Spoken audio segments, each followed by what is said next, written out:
या हमारे उन लोगों ने भी सोचा जिन्होंने महादेव के गुरु स्वरूप को पहचाना तो जरूर, लेकिन व्यापक नहीं किया, जनमानस तक पहुंचाने का प्रयास नहीं किया। आपके हमारे दिल में जो आज महादेव का गुरु स्वरूप, दिमाग में जो गुरु स्वरूप बैठा है, उसको बैठाने का श्रेय इस पूरी सृष्टि में एक ही इंसान को जाता है, वो है साहब श्री हरिंद्रानंद जी। आज आप यहाँ हजारों की संख्या में इस ठंड में यहाँ मौजूद हैं, अपना काम छोड़कर, अपना घर छोड़कर, अपना पैसा लगाकर यहाँ तक पहुंचे हैं आप। यह बताता है कि साहब ने जो हमको आपको महादेव के गुरु स्वरूप से जोड़ने का प्रयास किया, वो हमारे आपके दिलो दिमाग में बैठा है, समझ हमारी विकसित हुई, हमने अपने आप को उस गुरु से जोड़ने का प्रयास किया और जोड़ने के लिए साहब ने बहुत आसान सी चीजें बता दी, आसान सी विधाएं बता दी। साहब ने जो 25-30 साल अश्मशान में साधना की, तंत्र साधना, मंत्र साधना, शारीरिक गुरुओं के संसर्ग में रहे, इतना कुछ होने के बाद भी साहब को वो चीजें नहीं मिली जिनकी तलाश में वो थे। कहानियां हैं पूरी, साहब ने किताब में भी लिखा है अपने आओ चले शिव की ओर, अगर आपने पढ़ा होगा तो उसमें काफी कुछ चर्चा है। अन्य लाकर है उसमें चर्चा है। तब जाकर साहब ने कालांतर में शिव को अपना गुरु बनाया। उन्होंने कहा कि गुरु जब भगवान हो सकता है तो भगवान गुरु क्यों नहीं हो सकता। हम लोग सांसारिक गुरु को भगवान का दर्जा देते हैं ना, तो भगवान के रूप में जो हमारे आपके घरों में है, मंदिरों में है, पूरी सृष्टि में कण कण में है, उसी को हम अपना गुरु भी बना लें। और साहब ने कहा कि हम उसको गुरु बनाएंगे जो गुरु के पद पर आसीन पहले से है, कोई नया नहीं है। वो महादेव गुरु का काम हजारों साल से करता है। 3000 साल का तो हमारे आपके पास लिखित इतिहास है, और महादेव का भगवान के रूप में 10,000 से ज्यादा का इतिहास हमारे आपके किताबों में है। तो साहब ने कहा कि उसी महादेव को पकड़ने का प्रयास करिए, उसे जोड़ने का प्रयास करिए।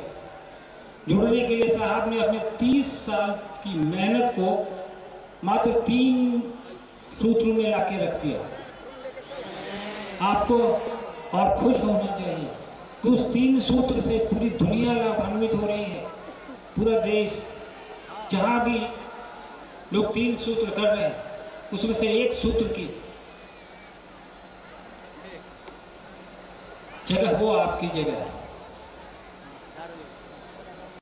मुजफ्फरपुर की यह धरती है जहां एक सूत्र का ज्ञान, एक सूत्र का भान, एक सूत्र जो है साहब के जहन में, वो इसी धरती पर आया।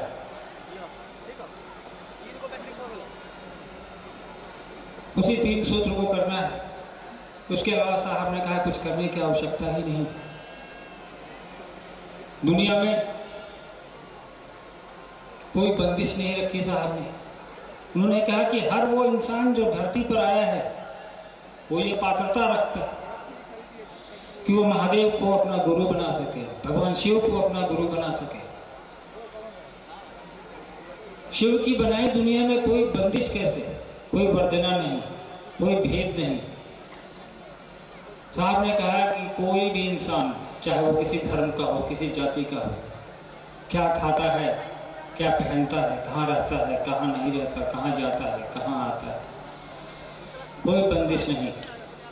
कहा कि बस एकमात्र पात्रता है कि आप इंसान हैं। आज इसी का नतीजा है कि देखिए साहब ने अकेले शुरू किया, तो कहते हैं ना कि लोग आते गए, काफिला बनता गया, कारवां बनता गया। तो शिव के गुरु स्वरूप की बात करने हम और आप आए हैं। मौसम बहुत ठंडा है, हम लोग को थोड़ी देर भी हुई आने में, रास्ते में जाम था, कुछ परीक्षाएं चल रही थी। मैं ज़्यादा समय आप लोग का नहीं लूँगा, क्योंकि आप लोग काफ़ी ठंड में भी बैठे हैं और बरखा जी भी आप लोगों से मिलने इतनी दूर से आई हैं, और आप लोगों से मिलने के बाद फिर हमें 400 किलोमीटर की यात्रा आज ही पूरी करनी है। इसलिए आप लोग बरखा जी से सुनिए, उनसे बातें करिए, इस उम्मीद के साथ। ये कार्यक्रम तो आपका बहुत जल्दबाजी में हुआ, फिर भी आप लोगों ने अपना समय निकाला, अपना कीमती समय निकाल कर अपने गुरु की बात सुनने आए हैं। इसी मानसिकता के साथ वापस जब जाएंगे, लोगों को बताने का प्रयास करेंगे, लोगों को जोड़ने का प्रयास करेंगे कि ये धरती जहाँ साहब ने काफ़ी समय बिताया, साहब को एक सूत्र मिला, ये धरती एक माध्यम बने पूरे सृष्टि को, पूरे दुनिया को, पूरे जनमानस को शिव सत्ता के सूत्र में पिरोने का, उनके अंदर ये अलख जगाने का कि महादेव आज भी गुरु हैं, आगे भी हैं, और कालांतर पूरी सृष्टि जब तक धरती पर रहेगी वो गुरु का कार्य करते रहेंगे। हम और आप उनसे जुड़कर शिष्य भाव देते रहें, यही हमारी आपकी इच्छा अंत तक बनी रहे। इसी कामना के साथ आप सभी को फिर से मैं प्रणाम करता हूँ। धन्यवाद आप लोगों का।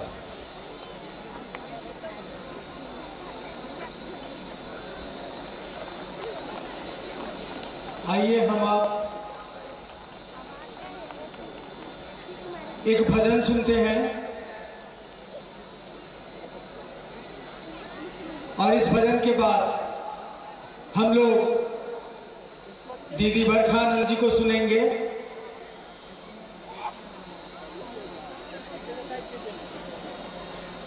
भाई सुप्रीत जी छोटू,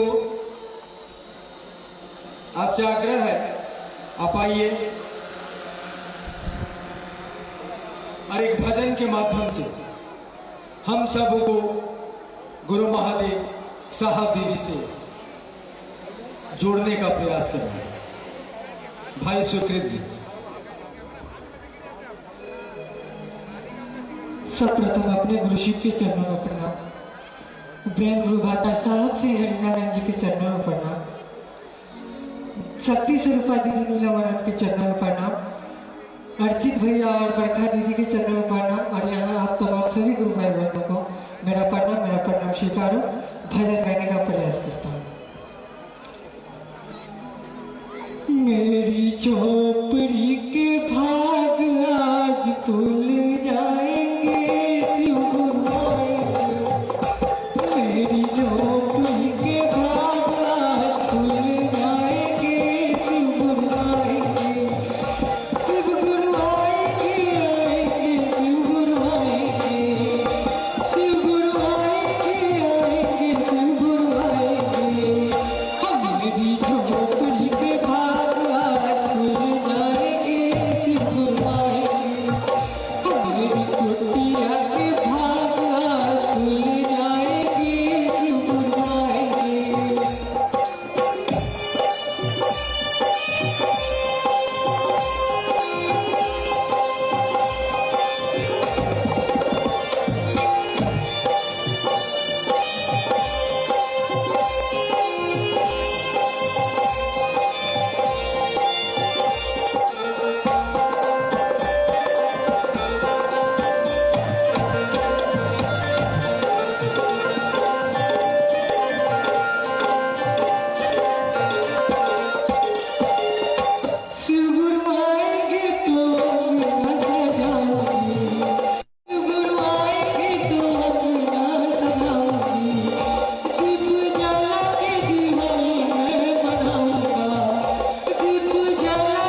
अब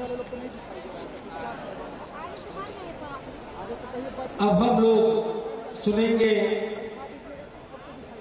दीदी बरखा आनंद जी को,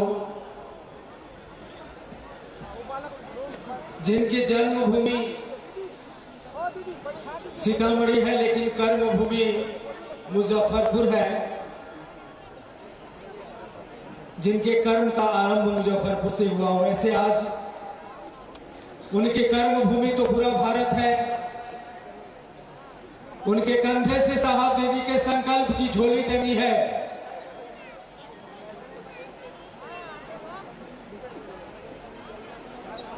उनकी सहभागिता शिव गुरु कार्य में आज हिंदुस्तान के सामने है।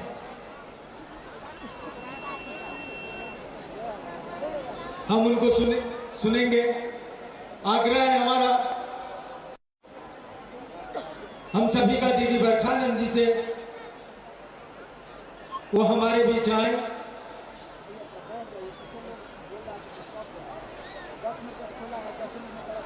और अपने विचार को व्यक्त करें। शिव की शिष्यता एक अप्रतिम उपहार,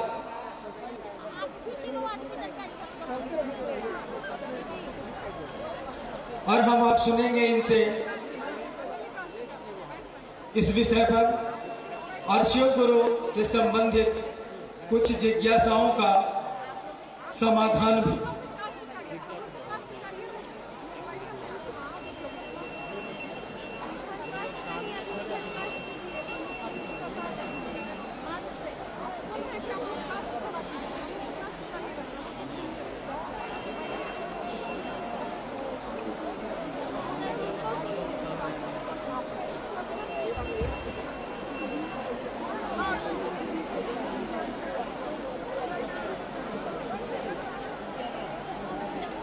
मेरे गुरु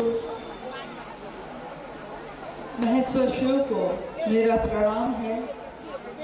इस कालखंड के प्रथम शिव के शिष्य और हम सबों के वरेण्य गुरु भ्राता साहब श्री हरिनानंद जी के चरणों में मेरा प्रणाम है। शक्ति स्वरूपा माँ नीलमानंद जी के चरणों में मेरा प्रणाम है। और मुजफ्फरपुर के इस मुसहरी ब्लॉक में इस कृषि विश्वविद्यालय के प्रांगण में उपस्थित आप सभी गुरु भाई गुरु बहन के चरणों में मेरा प्रणाम है।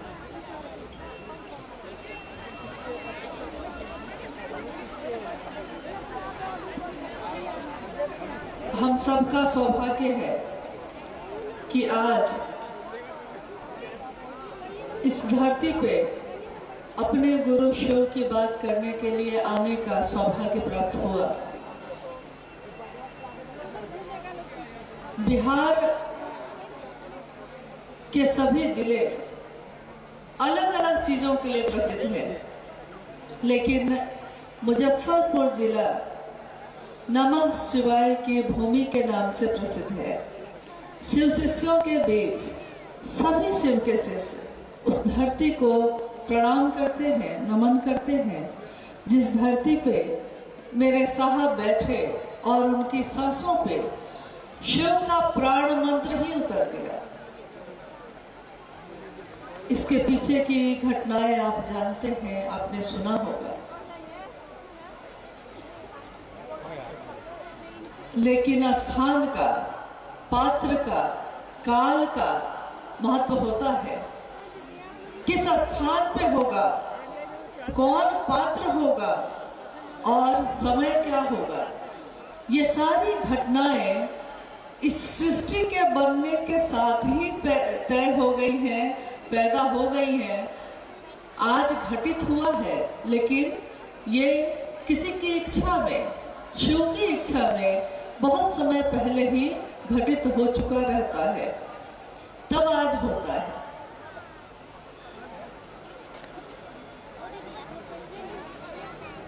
इसी जिले में एक स्थान है, तुर्की प्रखंड है, प्रखंड का नाम है, आप मुझसे ज्यादा जानते हैं इस बात को।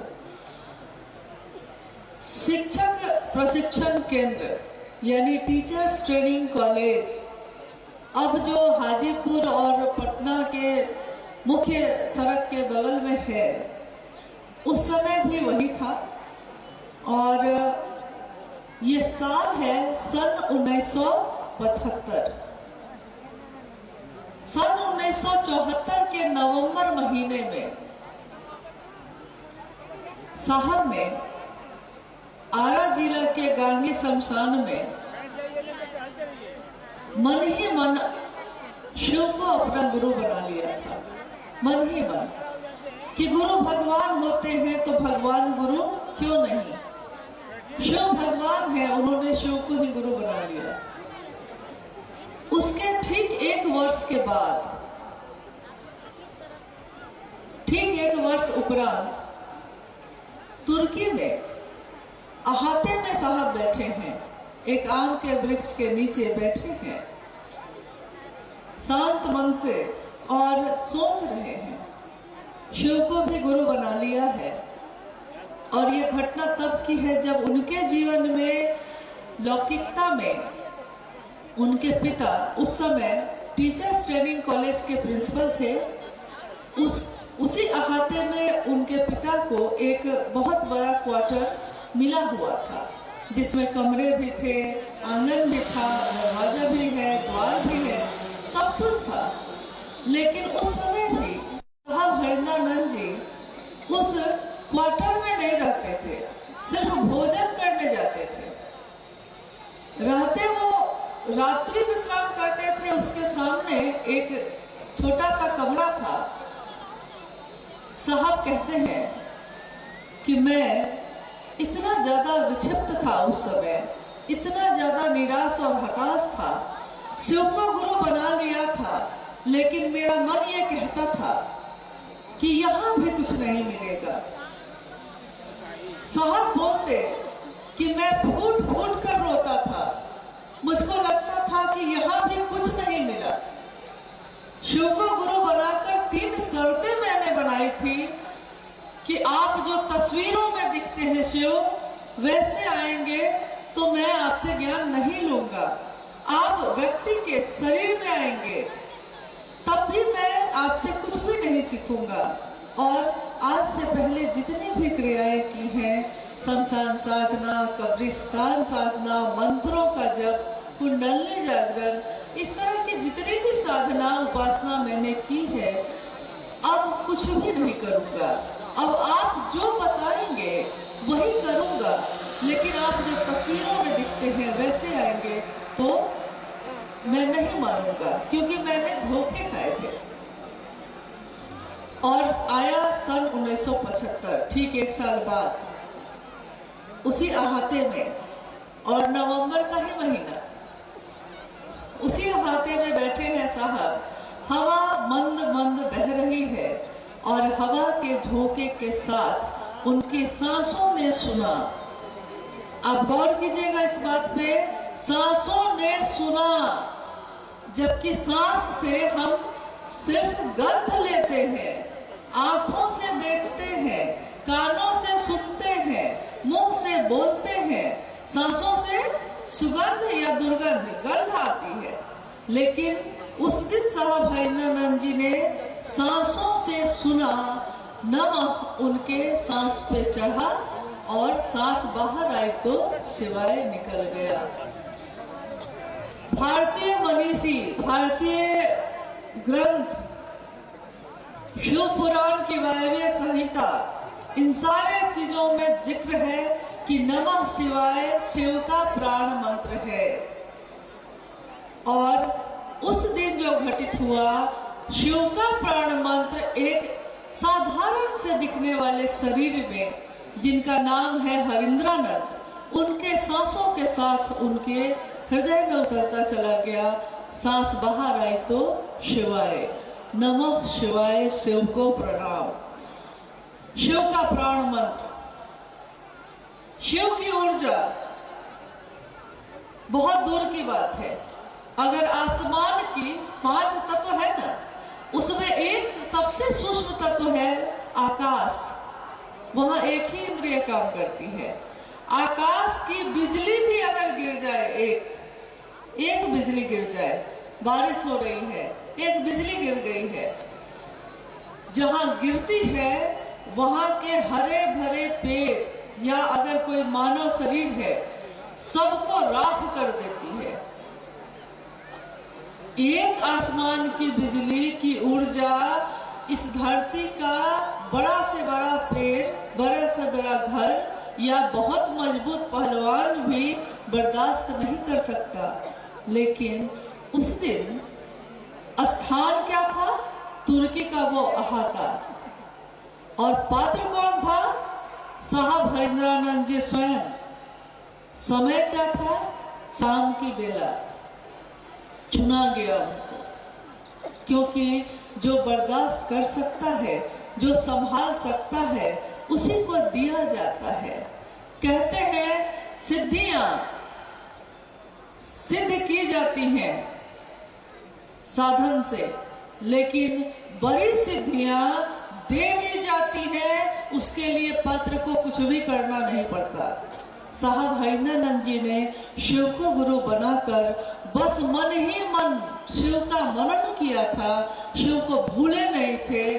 तो नतीजा ये हुआ कि इतनी बड़ी सिद्धि उनको बस दे दी गई, और दी गई तो किस तरह चुनकर दी गई। उसका परिणाम आज इस धरती पे क्या हुआ?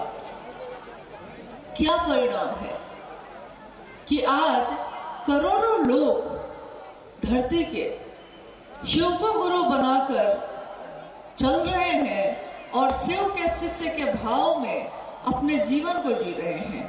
शिष्य का भाव, क्योंकि आज तक धरती के लोगों को इस भाव से वास्ता नहीं पड़ा था। आज तक ये भाव से हम लोग मिले ही नहीं थे। हम लोग को ये पता था बेटी का भाव क्या होता है, बेटा का भाव क्या होता है, पति का भाव, पत्नी का भाव, दुश्मनी का भाव, दोस्ती का भाव पता था। लेकिन शिष्य भाव क्या होता है ये नहीं पता था। ये तो उस दिन पता चला जब किसी ने आकर ये कहा, कोई आया हमारे गांव, कोई आया हमारे घर, कोई मिला बाजार में और उसने कहा कि मेरे गुरु शिव हैं, तुम्हारे भी हो सकते हैं। हम उससे पूछते हैं ये बात आपने कहां से सुनी, किसने कही है? वो कहता है ये बोली, ये वाणी, ये ऊर्जा है साहब हरिंद्रानंद जी की। उन्होंने धरती के लोगों के नाम एक संदेश दिया है अपने गुरु का कि उनके गुरु शिव हैं। धरती के प्रत्येक मानव के गुरु शिव हो सकते हैं। तो हमने शिव को गुरु बनाया विचारों में। धीरे धीरे विचार भी घने हुए, विचार भी गहरे होते चले गए और वो भाव में बदला, भाव भी गहरे होते चले गए। क्योंकि विचार तो तुरंत टूटते हैं। विचार हम करते हैं अभी का अभी कि जाना है बाजार, तब तक कोई कहता है बाहर बहुत ठंड है, तुरंत विचार टूट गया। ऐसे आज यहाँ भी बहुत ठंड है, सब कोई कह रहे हैं, हाँ मुझको भी लग रहा है कि बहुत ठंड है। लेकिन उसी समय रास्ते में मुझको याद आया कि हमारा देश है भारत, और भी देश है धरती पे, लेकिन इससे भी ज्यादा ठंड में बर्फ जहां जम जाती है, उसमें हमारे देश के सैनिक अपने देश की रक्षा के लिए पहरा देते हैं। कैसे झेलते होंगे वो इस मौसम को। तो थोड़ी सी गर्मी आ गई। उसके बाद मन ने फिर से सोचा कि एक बार साहब ने कहा था कि एक साधु से मैंने पूछा, साहब ने एक साधु से पूछा कि शिव कहाँ रहते हैं। साधु ने कहा कि कैलाश पर। साहब ने पूछा साधु से फिर से कि कैलाश कहाँ है। साधु ने फिर उत्तर दिया कि जहां महादेव रहते हैं। साहब ने कहा कि अब खोजते रहो, कैलाश कहाँ है जहां महादेव रहते हैं, महादेव कहाँ है जहां कैलाश है। और कैलाश पर्वत के बारे में जब सुना हमने तो पता चला कि वहां तो सालों भर बर्फ जमी रहती है। और हम बात कर रहे हैं शिष्य भाव की, और मंजिल हमारी है भगवान शिव स्वयं। अगर मंजिल तक पहुंचने में कैलाश पर्वत आ गया तब तो हम लोग ठंडा के कारण रुक जाएंगे, नहीं जाएंगे, क्योंकि आज भी ठंड है और इससे भी ज्यादा ठंड तो वहां होगी। तब हम क्या करेंगे? तब ये मामला है कि मन हमारा मिलता है शिव से, और मन जब किसी से मिल जाता है तो मौसम का प्रभाव भी खत्म हो जाता है। ठंड नहीं लगती, गर्मी हो तो गर्मी नहीं लगती, बारिश में भीगा है बदन लेकिन तबीयत नहीं खराब होती। ठंड के मौसम का एक उदाहरण और सुन लीजिए। एक बार एक गुरु भाई आए रांची, साहब से मिलने बहुत सारे लोग आए थे, उसमें से एक गुरु भाई आगे आए। उन्होंने साहब से कहा कि जी महादेव के काम के लिए दया कर दीजिए। साहब ने कहा कि महादेव का काम मैंने ही कहा है शुरू करने के लिए, तो मुझसे ही कहते हो कि दया कर दीजिए। मुझसे ज्यादा कौन चाहेगा कि महादेव का काम हो, लेकिन क्यों नहीं हो पा रहा है? उस गुरु भाई ने कहा कि जी ठंडा का मौसम है, ठंडा बहुत है। साहब ने कहा कि अभी एक लड़की से प्रेम हो जाए तो उसकी एक झलक देखने के लिए पूरी रात छत पे गुजार दोगे। होता है कि नहीं ऐसा? हाँ होता है। तो क्या शिव के शिष्य इस ठंड में अपने शिव के प्रेम के लिए थोड़ा बाहर नहीं निकल सकते हैं? निकल सकते हैं, कोई ज्यादा अंतर नहीं है। प्रेम चाहे ईश्वर से हो, प्रेम चाहे व्यक्ति से हो, लेकिन प्रेम एक ऐसी चीज है, एक ऐसी ताकत है देती है कि हमारे मन के बल के कारण शरीर पे असर खत्म हो जाता है, शरीर पे कोई असर नहीं। तो इस ठंड में भी महादेव का काम नहीं रुकना चाहिए। तो आइए हम लोग बात कर रहे थे शिष्य भाव पे। शिष्य भाव एक ऐसा भाव जो शिव की तरफ देख रहा है, और गुरु है शिव, शिष्य है हम। गुरु और शिष्य के बीच में कोई नहीं होता, दुनिया कहती है, लोग कहते हैं। हालांकि साहब ने भी बार बार ये कहा कि गुरु और शिष्य के बीच में कोई नहीं होता है।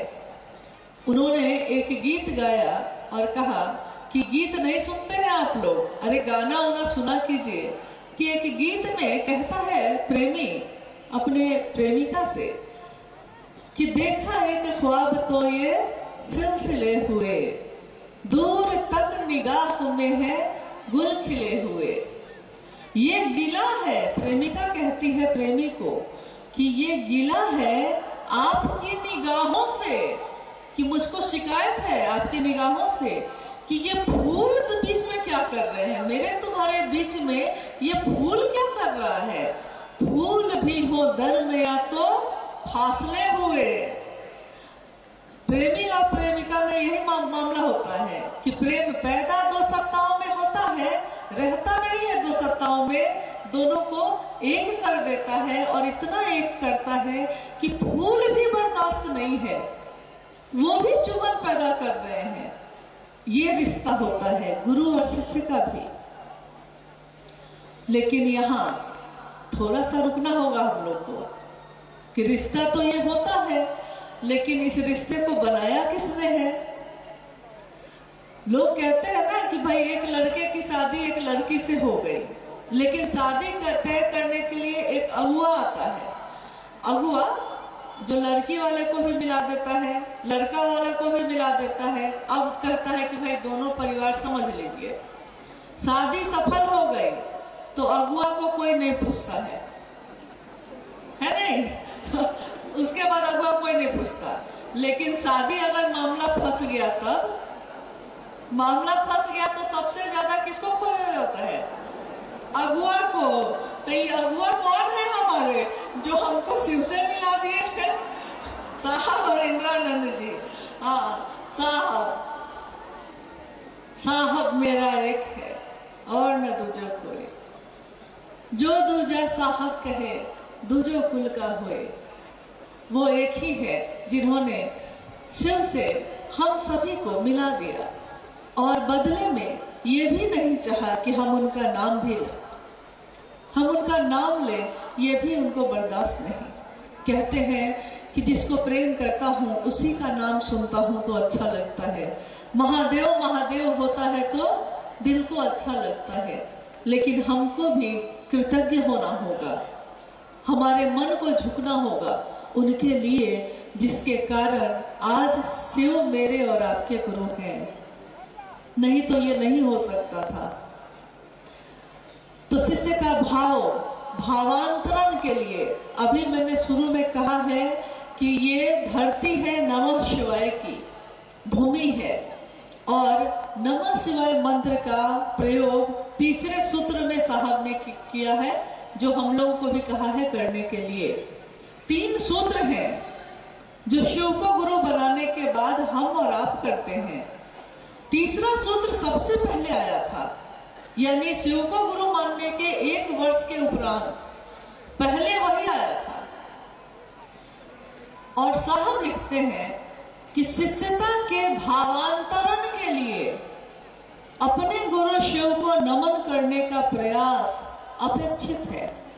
शिष्यता का भावांतरण यानी हमारा जो विचार है, विचारों में जो शिव खड़े हैं वो भाव में बदल जाए, इसके लिए बार बार हमारे मन को नमन करने की जरूरत है, ताकि शिष्य के रूप में हमारा भाव जो है, जो विचार में है, वो भाव में बदल जाए, भावांतरण हो जाए, भाव के अंतर्गत हो जाए। और अगर शिव को नमन हो जाए, शिव को प्रणाम हो जाए, तो दूसरा सूत्र भी हो जाएगा, पहला सूत्र भी हो जाएगा। शिव का दया भी मांग लेंगे हम शिव से, शिव की चर्चा भी कर लेंगे, क्योंकि शिव को जो प्रणाम ही नहीं कर सकता वो शिव का काम क्या करेगा।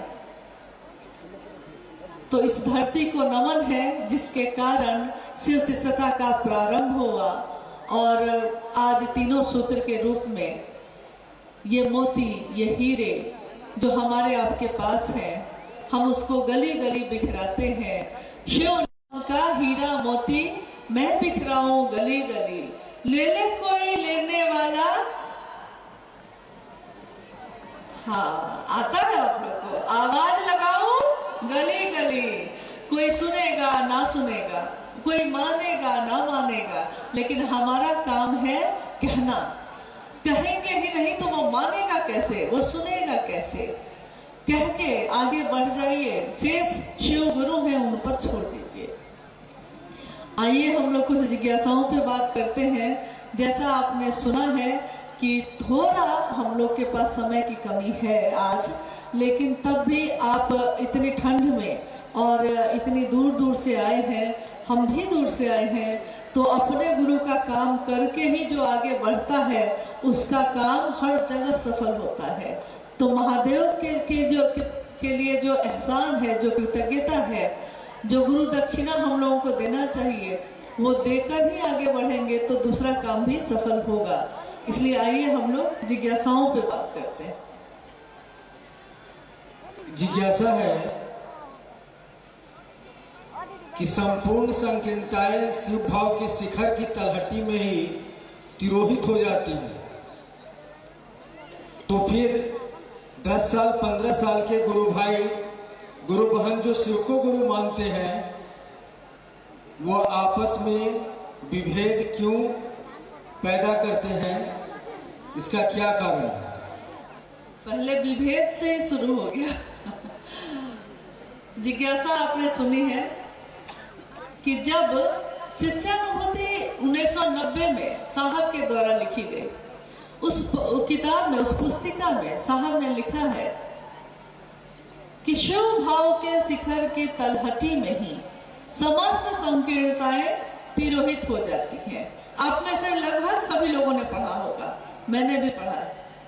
शिव भाव जिसके बारे में अभी हम लोग कह रहे थे कि अगर गर्मी के दिन में यहाँ गर्मी हो और कैलाश के पास चले जाइए आप, मई में, जून में, यहाँ बहुत गर्मी रहेगी उस समय, लेकिन जैसे जैसे आप उस बर्फ के पहाड़ के नजदीक होइएगा शरीर से, वैसे वैसे आपके आसपास की हवा ठंडी होने लगती है।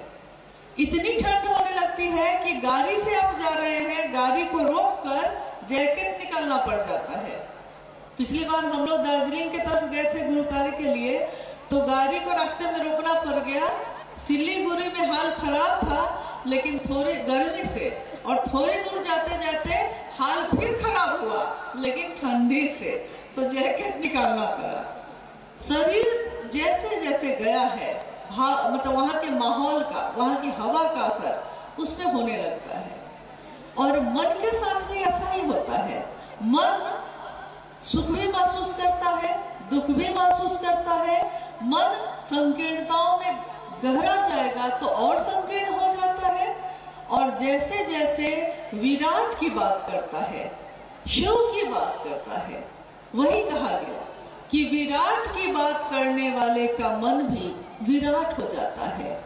जैसे आपने देखा होगा कि हमारे दुनिया में बहुत सारे लोग हैं जो आज ठंड का मौसम है तो 4 स्वेटर है उनके पास, लेकिन 5वां स्वेटर भी अगर खरीदेंगे तो अपने लिए ही खरीदेंगे।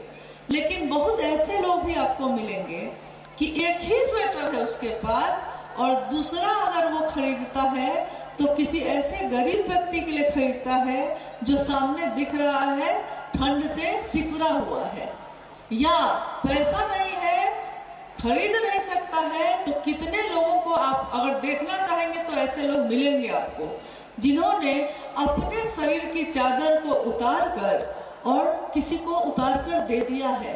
हृदय भारी हो गया, दिल भारी हो गया, दिमाग कम हो गया, तो दिल ने कहा कि दे देना चाहिए, ठंडा है उसको, दे देते हैं। यानी समाज के लिए भी सोचता है। थोड़ा विराट हुआ, थोड़ा बड़ा हुआ।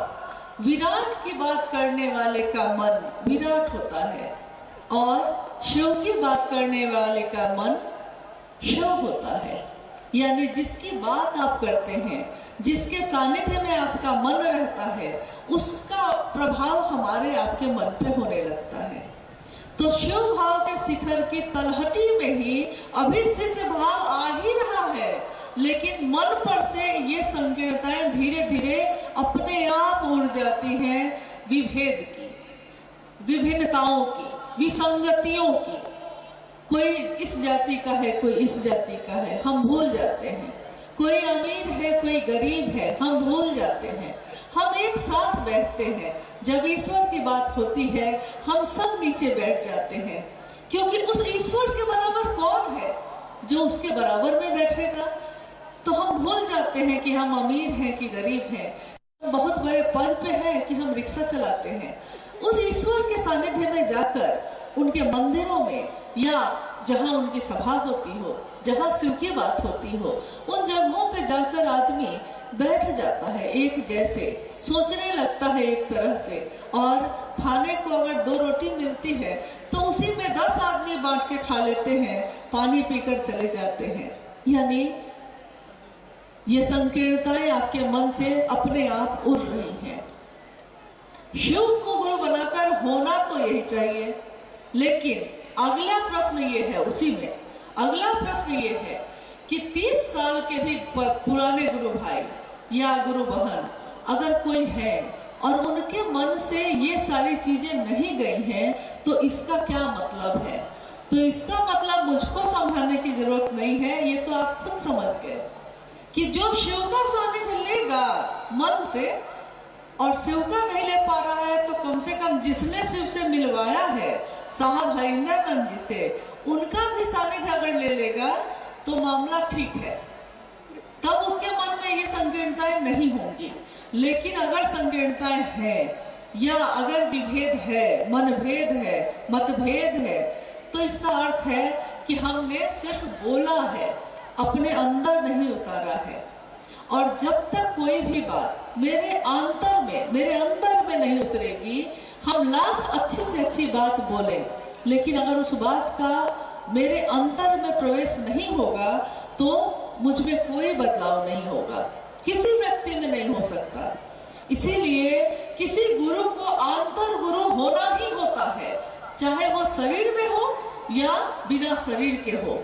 शरीर में भी अगर कोई है, उस गुरु से भी आपको अपने मन को मिलाना होगा, तभी वो गुरु अपना ज्ञान आपके अंदर डाल सकते हैं। शिव भी गुरु होंगे तो अंतर गुरु ही उनको होना होगा। हमको भी शिष्य उसी रूप में होना होगा। शरीर से चाहे हम जहां दिखे, लेकिन मन से अपने गुरु शिव से मिलना ही होगा।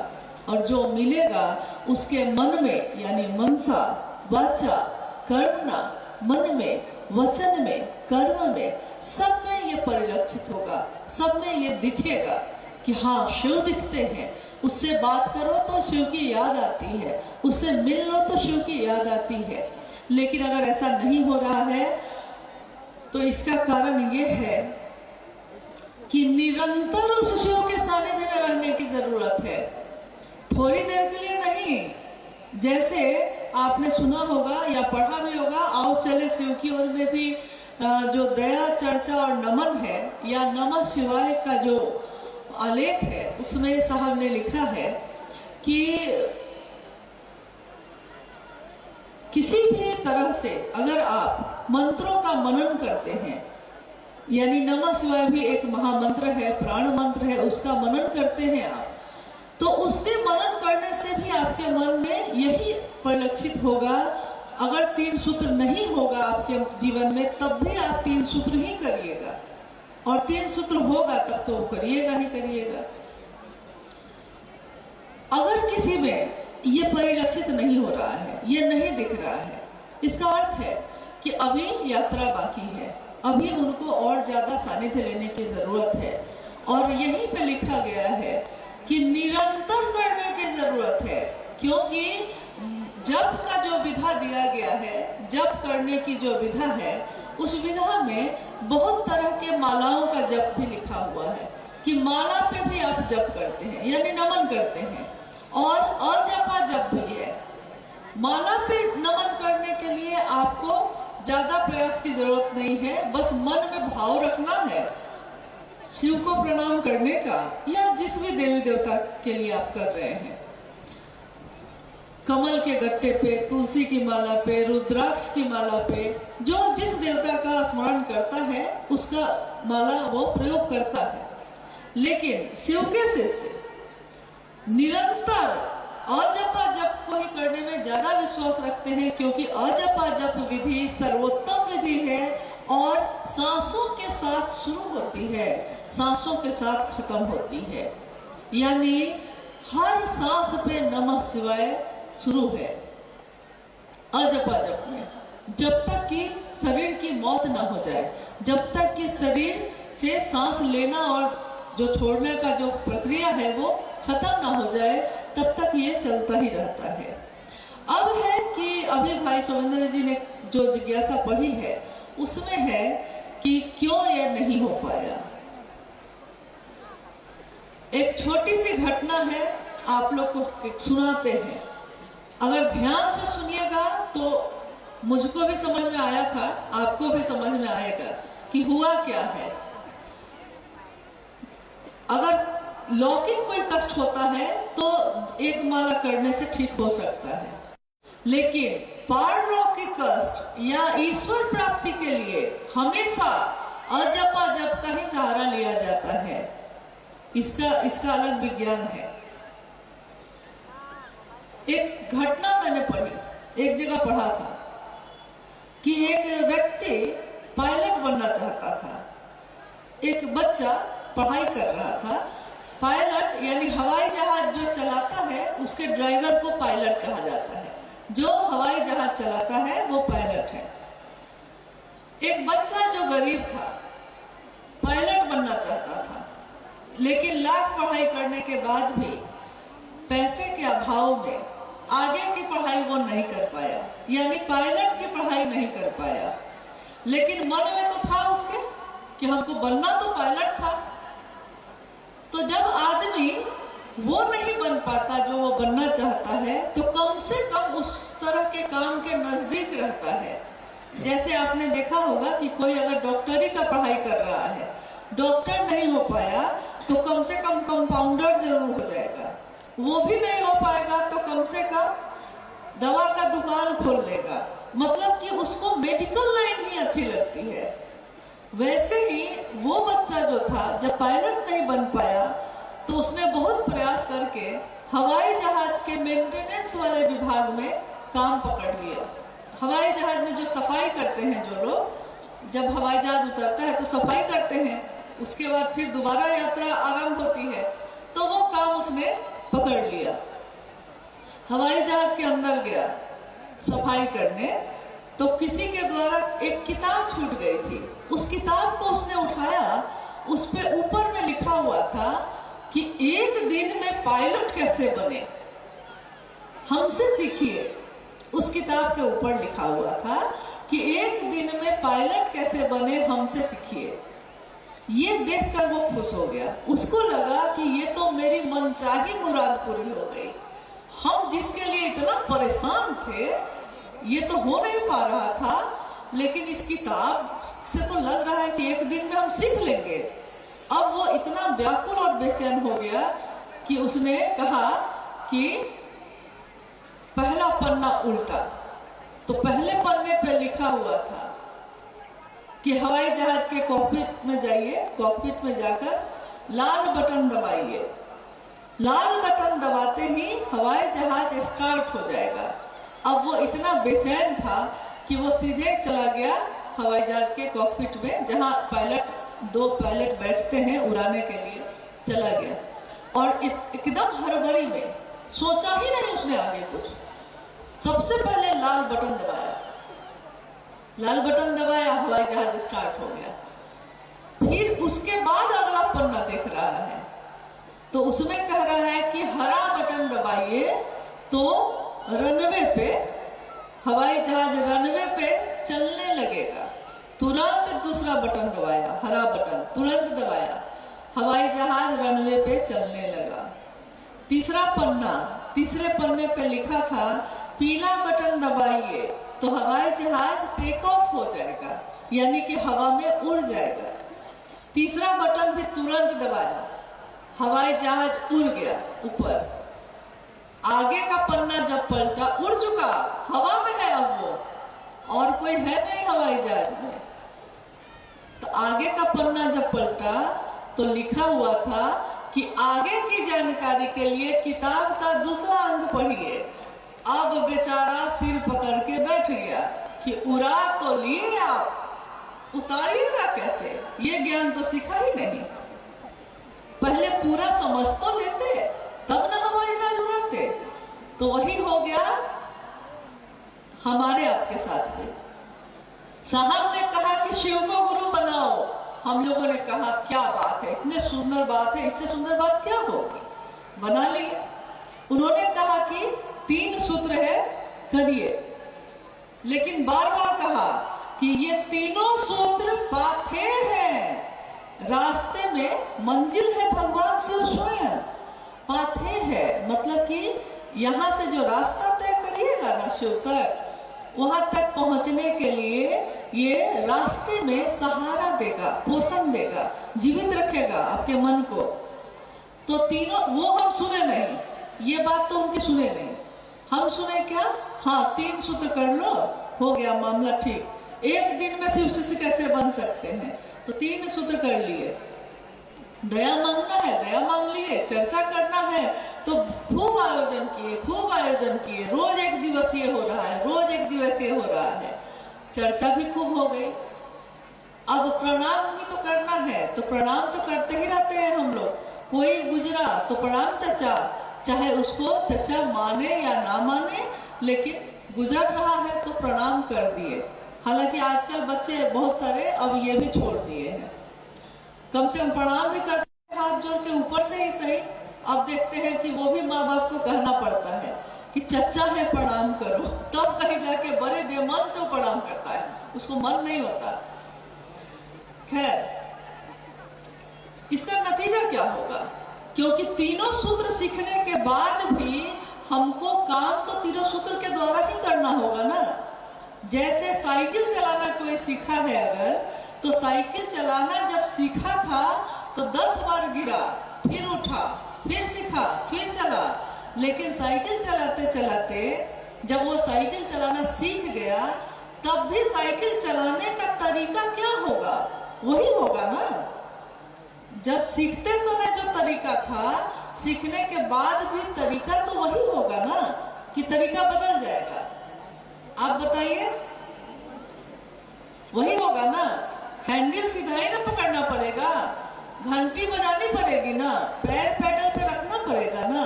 हाँ, ये अंतर सिर्फ ये होगा कि अब जो होगा अनायास होगा, यानी कि तरीका वही होगा, लेकिन अब आपका मन फोन पे भी बात कर रहे हैं किसी से और साइकिल चला रहे हैं, यानी अनायास हो रहा है, अपने आप हो रहा है। इसके लिए कोई प्रयास आप नहीं कर रहे, बस बैठे और साइकिल चलाने लगे, लेकिन तरीका नहीं बदलेगा। तीनों सूत्र करने में भी शुरू में, प्रारंभ में प्रयास करने पड़ते हैं, लेकिन जब होने लगता है तो अनायास फिर शुरू हो जाता है। सांसों पे नमः शिवाय का प्रयोग या दया मांगना, लोगों से शिव की बात करना अनायास हो ही जाता है, तब भी तरीका तो वही होगा। साहब ने कहा कि अभी मैंने कहा था अध्यात्म का। अध्यात्म एक पूरी दुनिया है, ब्रह्मांड है, मतलब शिव, संपूर्ण शिव की ही बात है अध्यात्म। लेकिन अभी तो मैंने ही बताया था कि लोग मेरे पास से उड़ गए हवा में, हवाई जहाज के साथ। अब आगे का विज्ञान उनको मालूम है नहीं, तो क्या होगा? इसीलिए हमेशा उससे जुड़े रहने की जरूरत है जिसके कारण ये सीखे हैं।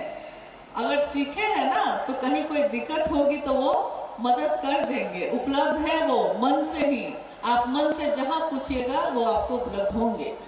इसलिए मेरा अनुरोध है वैसे गुरु भाई गुरु बहनों से, जिन्होंने हवाई जहाज उड़ा तो लिया है लेकिन उतारने का विज्ञान नहीं सीखा है, तो पहले साहब से सीख लीजिए। और ये भी याद रखिएगा कि जिसमें हम और आप आज हवाई जहाज उड़ा रहे हैं ना, वो रनवे बना हुआ नहीं था, पहले से वो बना हुआ नहीं था। पहले वो पहाड़, टूटा फूटा पहाड़ था जिसपे कोई चल नहीं सकता था। सुइया पहाड़ का नाम सुना है आपने? सावन की यात्रा जब हम लोग करते थे बचपन में, कभी कभी गए थे, तो पहले ही मेरे माता पिता पहले ही बोलने लगते थे कि आगे सुइया पहाड़ आने वाला है, यानी कि इतना नुकीला है वो, चट्टानें उसकी इतनी नुकीली थी कि पैर को छलनी कर देता था। लेकिन आज वहां सड़क बन गई है, सुनते हैं। किसी ने बनाई होगी ना, लेकिन जब तक नहीं बनी थी तब तक तो वो सुइया पहाड़ ही था। तो आध्यात्म का रास्ता, शिवशिष्टता का रास्ता यही था। लेकिन साहब हैदानंद जी ने, मानीला मानंद जी ने इस शिवशिष्टता के राजमार्ग को बनाने में अपने प्राणों की आहुति दी है, अपना खून पसीना सब कुछ लगा दिया है।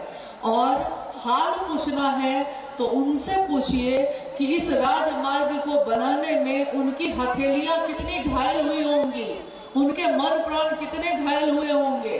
क्या हर जगह मरहम मिल रहा था उनको? हर जगह कष्ट ही कष्ट था, दुख ही दुख था, प्रताड़ना थी। कोई साथ चलता था, छोड़ देता था, कोई फिर छोड़ के फिर आता था, कोई चला तो आज भी चल ही रहा है। हर तरीके के लोग मिले उनके साथ, लेकिन उन्होंने किसी को नहीं छोड़ा। उन्होंने हर तरीके के लोगों को अपने साथ रखा भी और आगे भी बढ़ाया है। तो उनके संकल्प को अपना संकल्प बनाए हम, और याद रखें कि आज जहां हम आप पांव रखते हैं, उस धरती को बनाने में, उस राजमार्ग को बनाने में एक दिन साहब और दीदी ने अपने पसीने और खून की जो बूंदें होती हैं वो लगाया है, तब आज ये बना है। तो हम आप उस पर आराम से चलते भी हैं और अपना अपना हवाई जहाज भी उड़ा लेते हैं। लेकिन याद रखना होगा कि अगर एरोड्रम नहीं हुआ तो हवाई जहाज रखा रह जाएगा, हम लोग उड़ा नहीं पाएंगे। इसलिए हमेशा उनके लिए कृतज्ञ रहिए, हमेशा, और दूसरों को भी समझाइए कि वो ऐसा ही करें, चाहे वो 1 साल के शिष्य हो या 30 साल के हो, इससे कोई फर्क नहीं पड़ता। रिश्ता एक क्षण में भी प्रेम का हो सकता है, नहीं तो सालों साल बीत जाते हैं, प्रेम पैदा नहीं होता। किसी को एक नजर में प्रेम हो जाता है, फिर वो मिलता भी नहीं है, लेकिन जीवन भर उसको प्रेम करता है। और कोई 50 साल से शादी हो गई है, 50 साल से साथ है, शरीर में सबसे ज्यादा नजदीक है, बच्चे हो गए, नाती पोता हो गया, लेकिन न पति को पत्नी से प्रेम हो सका, न पत्नी को पति से प्रेम हो सका। प्रेम एक अद्भुत सी चीज है, वो शरीर के साथ रहने से हो जाएगा ये संभव नहीं है जब तक मन नहीं मिले। तो शिव से प्रेम भी तभी होगा जब मन मिलेगा। साहब हरिंदरानंद जी और मां नीलमानंद जी के लिए भी तब हमारे मन में दर्द पैदा होगा जब हम उनके मन के नजदीक होंगे, तभी हम उनके दर्द को महसूस कर सकेंगे। शिव की शिष्यता एक दर्द है, एक एहसास है। ये कहा था उन्होंने कि ये एक दर्द है, ये एक एहसास है। मैं जब कहता हूँ आओ चले शिव की ओर, तो ये आओ चले शिव की ओर चलने का आवाहन मेरी आवाज नहीं है, ये जन जन की आवाज है, ये प्रत्येक व्यक्ति की आवाज है कि आओ चलते हैं शिव की ओर। कहाँ फंसे हैं, कब तक ये करते रहेंगे? जीवन जा रहा है और हम दूसरों की तरफ देखने में ही मगन हैं कि दूसरा क्या कर रहा है। काल के मुंह में बैठा हुआ मेढक फतिंगे पकड़ने में मगन है और उसको लगता है कि हम कभी जाएंगे नहीं यहाँ से, हमारी कभी मौत नहीं होगी। कितना सामान चाहिए, कितने रिश्ते, कितना कुछ चाहिए हमको आपको, जितने में गुजारा हो जाए बस उतना महादेव की दया से मिल जाए, बाकी तो शिव की दया से जीवन कट ही जाता है। और कोई जिज्ञासा? हाँ, एक जिज्ञासा है। शिव गुरु की चर्चा शिष्य भाव जागरण की अनुपम विधा है, कैसे दीदी कृपया समझाया जाए। शिव की चर्चा यानी दूसरा सूत्र, ये शिव की चर्चा दूसरा सूत्र ये बताता है कि स्वयं भी शिव के शिष्य बने और दूसरों को भी प्रेरित करें, यानी हम भी शिव के शिष्य बन सके और हम दूसरे को भी शिव की तरफ चलने के लिए प्रेरित कर सके। ये कैसे होगा?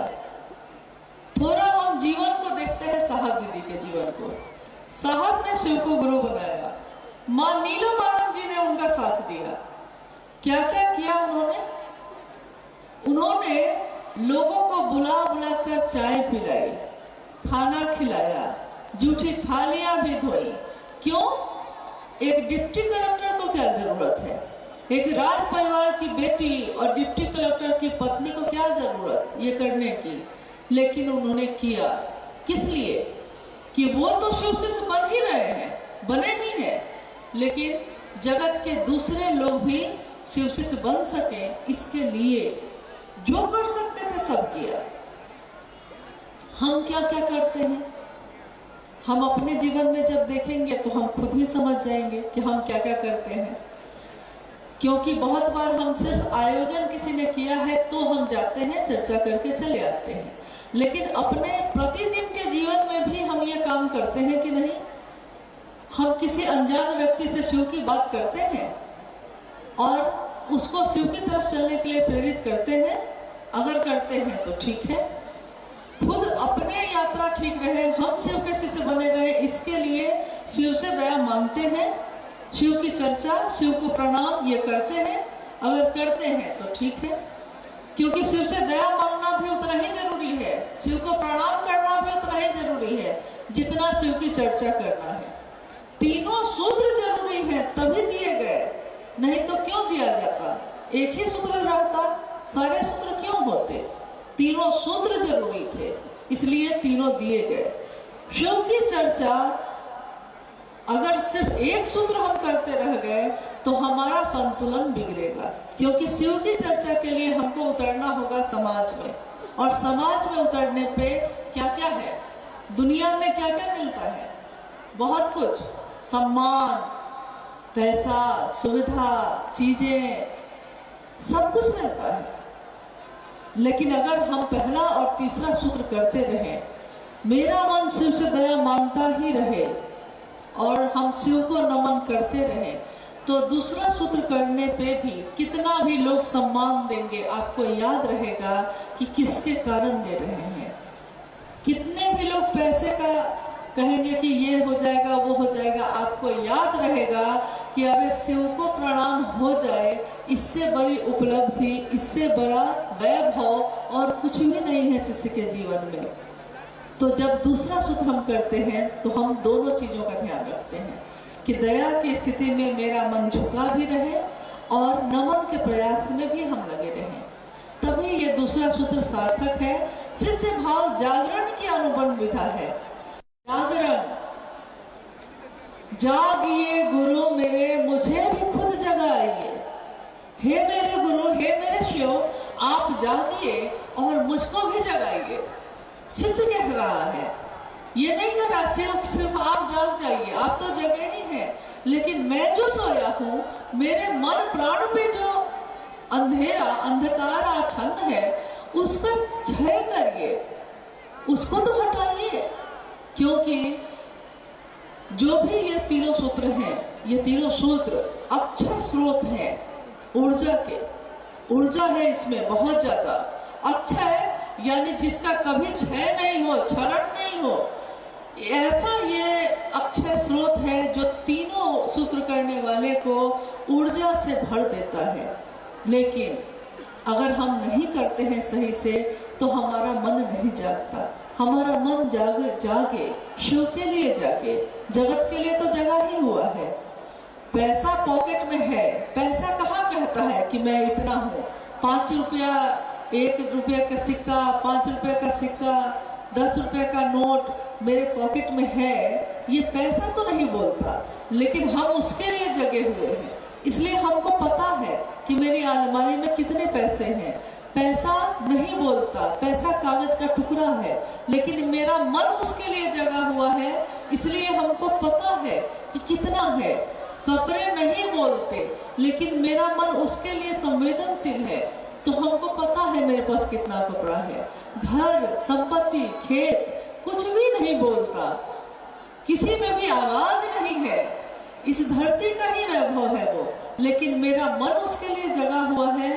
तो हमको पता है कि मेरे खेत की जमीन कितने इंच आगे है, कितने इंच पीछे है, ये भी मुझको पता है। यहाँ तक कि कभी कभी एक बार एक गांव में खूब हंगामा हो गया, खूब झगड़ा हो गया। पता चला कि मेरे को थोड़ा सा सिर्फ काट दिया था, थोड़ी सी मिट्टी काटा था उसका, बस सारा झगड़ा इसी बात पे था। सोचिए तो, क्या उस मेयर ने आके उस किसान को कहा था कि हम तुम्हारे हैं? नहीं कहा था। मेरा मन जगा है उसके लिए, तो हमको पता है। लेकिन शिव के लिए नहीं जगा है ये मन। शिव के लिए जग जाए, इसके लिए शिव से दया मांगिए, शिव की बात करिए, शिव को नमः शिवाय से प्रणाम करने की कोशिश करिए, शिव के लिए जग जाए। 70-80 साल के जीवन के लिए कितनी योजना है, कितनी चीजें हैं, लेकिन हजारों साल की जो जीवात्मा की यात्रा है उसके लिए कोई योजना नहीं, उसके लिए कुछ भी नहीं सोचते।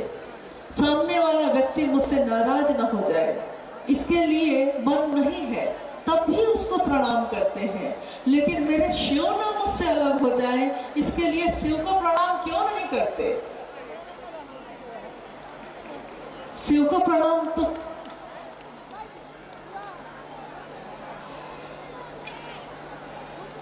कितनी बार अचानक से लगता है जैसे ये वक्त थम गया है, ये चीजें थम गई हैं और उपस्थिति महसूस होती है साहब की, मां नीलम आनंद जी की, मेरे गुरु शिव की। क्योंकि वो कहते हैं कि मुझको कोई प्रणाम करे या ना करे, लेकिन मेरी करुणा तो उस पर बहती ही है। मुझको कोई प्रणाम ना करे तब भी मुझको चाहत नहीं है, शिव को चाहत नहीं है कि कोई उनको प्रणाम करे। उनकी करुणा सतत प्रवाहित है, प्रवाहित ही रहती है। तभी तो हम पैदा होते हैं, तभी तो हम जीवन जीते हैं, तभी तो हम सांस ले पाते हैं। लेकिन हम भी कैसे हैं, कैसे व्यक्ति हैं हम, कैसे इंसान हैं हम कि सबके लिए सुख दुख की परवाह करते हैं। लेकिन मेरे ईश्वर जिसकी इच्छा का प्रतिफल है हम और आप, जिसके कारण ये दुनिया है, जिसके कारण ये धरती, ये आकाश है, जिसके कारण ये अग्नि, ये जल, ये सब कुछ है, हम उसी को भूल के बैठे हैं। तो जागिए गुरु मेरे, मुझे भी खुद खुद जगाइए, मुझको भी जगा दीजिए, ताकि मैं जग तो जाऊं, अंधेरा तो मेरे मन का दूर हो जाए। शिष्य के जीवन की जो ये बात है कि वो शिव की चर्चा करता है, इसके पीछे एकमात्र कारण यही है कि उसका मन जग जाए। दूसरों को जगाने में मेरा भी मन जगता है। दूसरे को स्टेशन पहुंचाने गए हैं हम, लेकिन उसको पहुंचाने में खुद भी पहुंच गए हैं। तो क्या पता दूसरों को शिव की तरफ चलाते चलाते हम खुद भी तो चल रहे हैं। ऐसा तो नहीं कि हम रुक गए, दूसरे को चलाया है तो खुद भी चले हैं। तो आइए इस जागरण की बेला में, इस महादेव के जागरण की बेला में हम सब अपनी आहुति दें, हम सब अपने जीवन का सर्वोत्तम क्षण दें। क्योंकि शिव के लिए जब हम पूजा के भाव में आते हैं, हम सबसे सुंदर फूल चढ़ाते हैं, सबसे साफ जल चढ़ाते हैं, सबसे सुगंधित इत्र लगाते हैं। यानी कि हमको लगता है कि महादेव को इससे कम क्या चलेगा, लेकिन महादेव को हमारे आपके मन का भाव चाहिए। वो सबसे सुंदर हम कब अर्पित करेंगे? दूसरों के लिए जगह है इस दिल में, सिर्फ शिव के लिए जगह कब होगी इस मन में? जब हो जाएगी तब समझिएगा कि जागरण हो गया है शिष्य का, तभी हो सकेगा। और कोई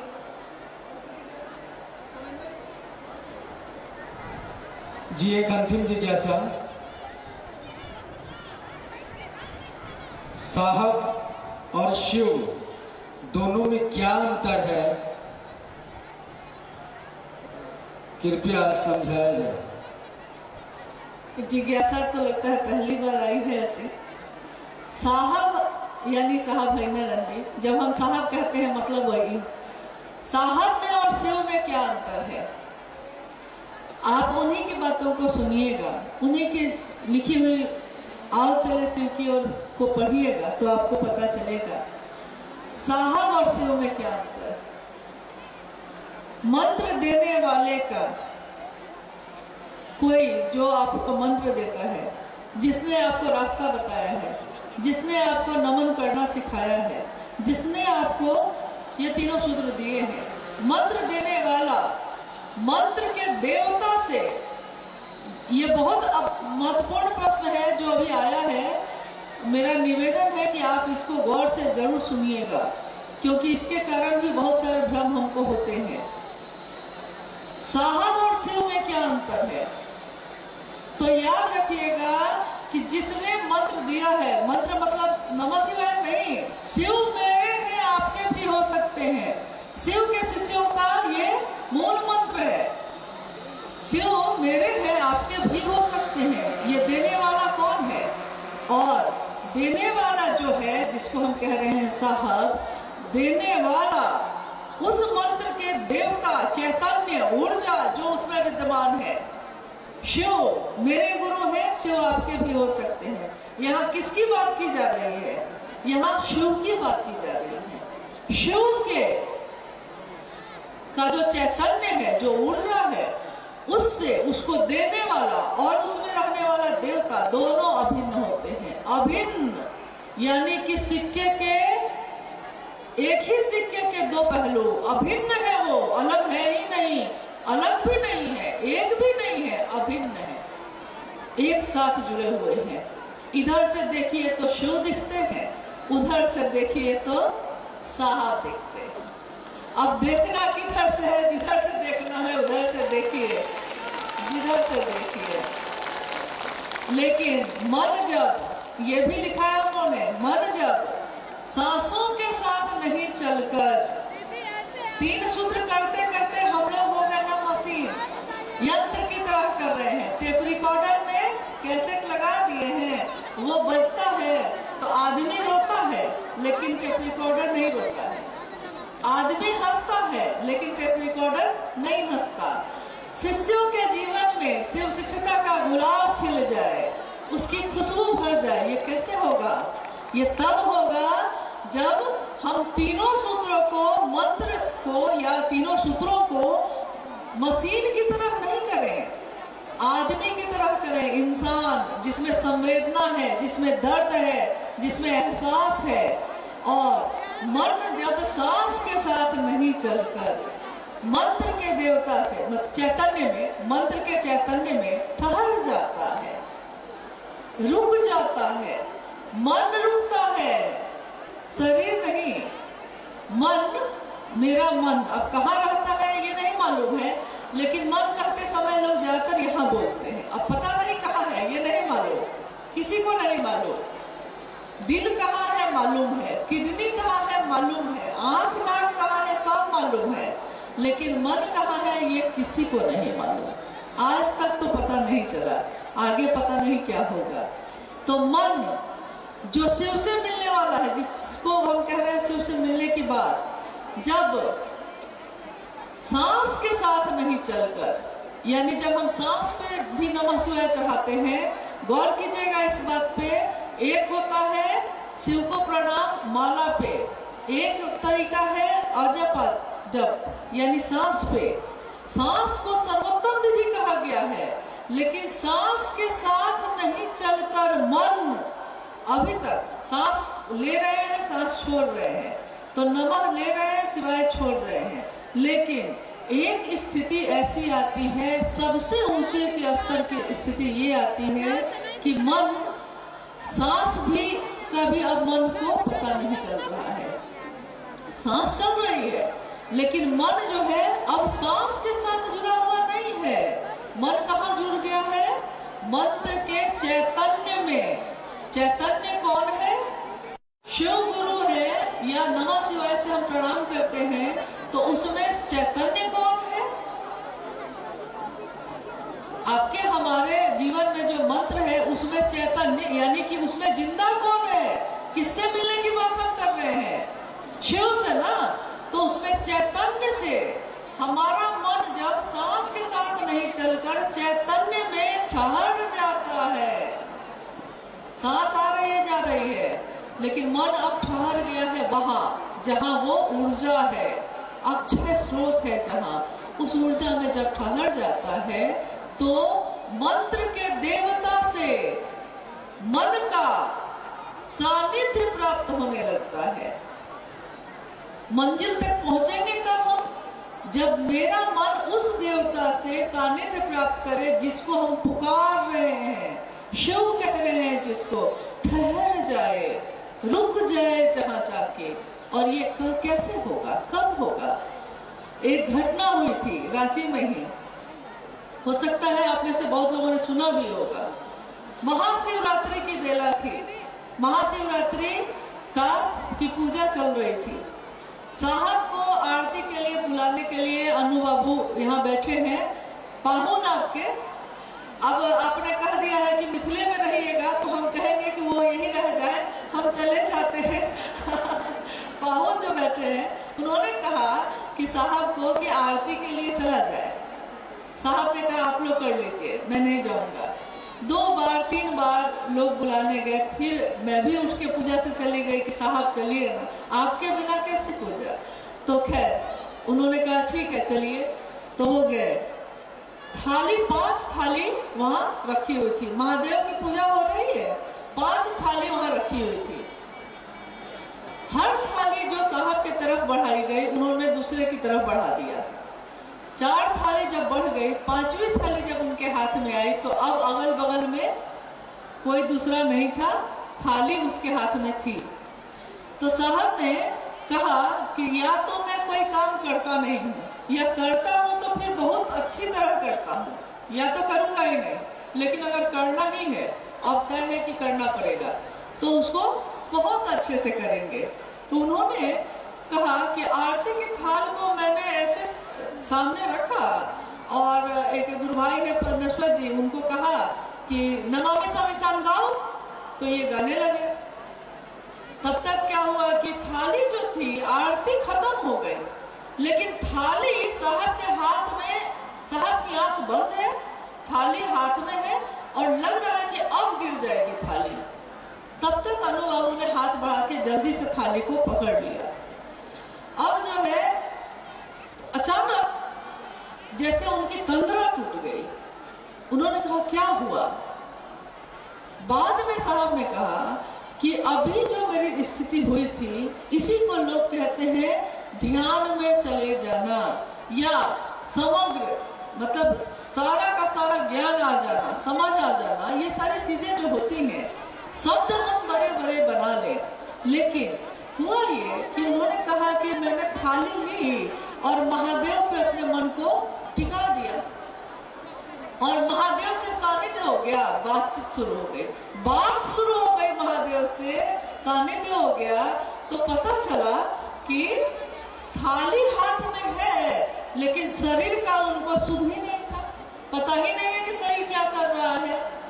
ऐसा कभी कभी उसका छोटा सा आपके साथ हुआ होगा जरूर, जैसे आपके जीवन में ये जरूर हुआ होगा कि कोई दुखद खबर आ गई है या किसी के लिए आप बहुत चिंता में हैं और खाना बना रही हैं, घर में तावा चढ़ा हुआ है, रोटी बेली जा रही है, रोटी रख रही है तावा पे, मतलब हाथ काम कर रहा है, लेकिन मन जो है किसी के मनन में है, किसी को हो सकता है प्रेम में भी ऐसा हो जाता है, प्रेम में भी होता है और गहरे दुख में भी होता है।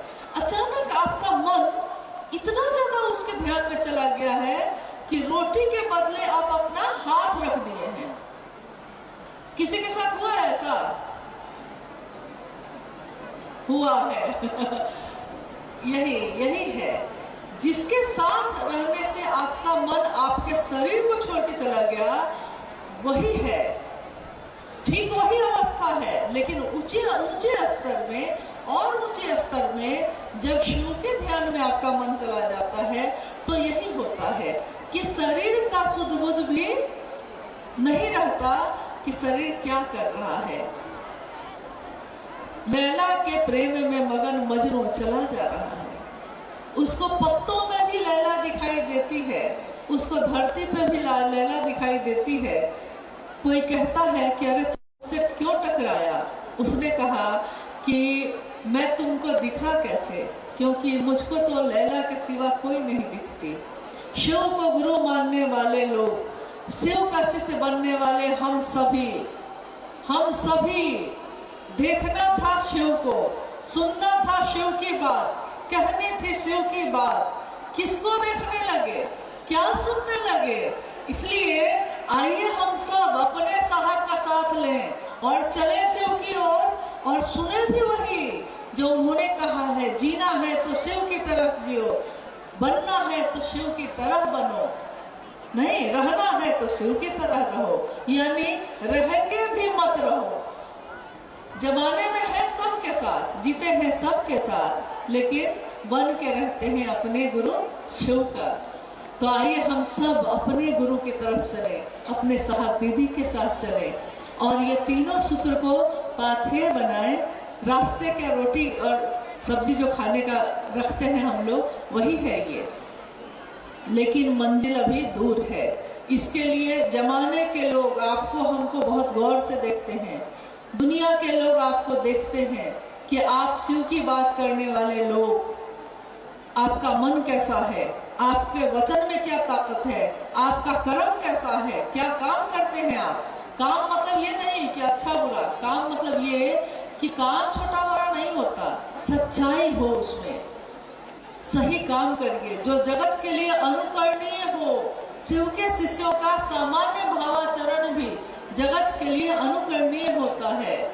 शिष्यों का सामान्य भावाचरण, आपका प्रणाम, एक प्रणाम अनेक परिणाम लाता है।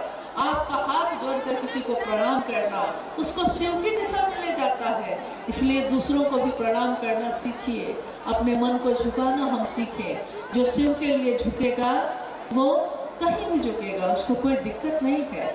और समस्त संकीर्णताएं तो ऐसे तिरोहित होती हैं कि विसंगतियों में संगति की स्थापना का नाम ही ऐसे हो। विसंगतियां ही विसंगतियां हैं, लेकिन उसमें भी हमको आपको क्या करना है? संघर्ष नहीं करना है, लड़ाई झगड़ा नहीं करना है, हमको आपको संगति की स्थापना करनी है। और ये सबको आता है, ऐसा नहीं कि नहीं आता। अगर ऐसा नहीं आता आपको, आप अपने घर को कैसे चलाते हैं? आपके घर के हर सदस्य के विचार अलग अलग हैं, अगर 4 आदमी है परिवार में, उसके विचार अलग अलग है, उसकी रुचि अलग अलग है, उसकी पसंद नापसंद अलग अलग है, लेकिन आप जो है जिसको रोटी पसंद है उसको रोटी देते हैं ना, जिसको चावल पसंद है उसको चावल दे के घर का माहौल ठीक रखते हैं कि नहीं। वैसे ही इस जमाने में जहाँ शिव की बात चल रही है, शिव के से विसंगतियों में संगति की स्थापना करके रहेंगे, क्योंकि उनके गुरु शिव हैं और उन्होंने अपने शिष्यों को यही सिखाया है। आइए आप सभी के चरणों में प्रणाम देते हुए हम भी विदा लेते हैं। आप भी ठंडे में हथेली को थोड़ा रगड़ लीजिए, गर्मी आ जाएगी। महादेव की ऊर्जा उतारिए, गर्मी आ जाएगी। आप सभी के चरणों में मेरा प्रणाम है।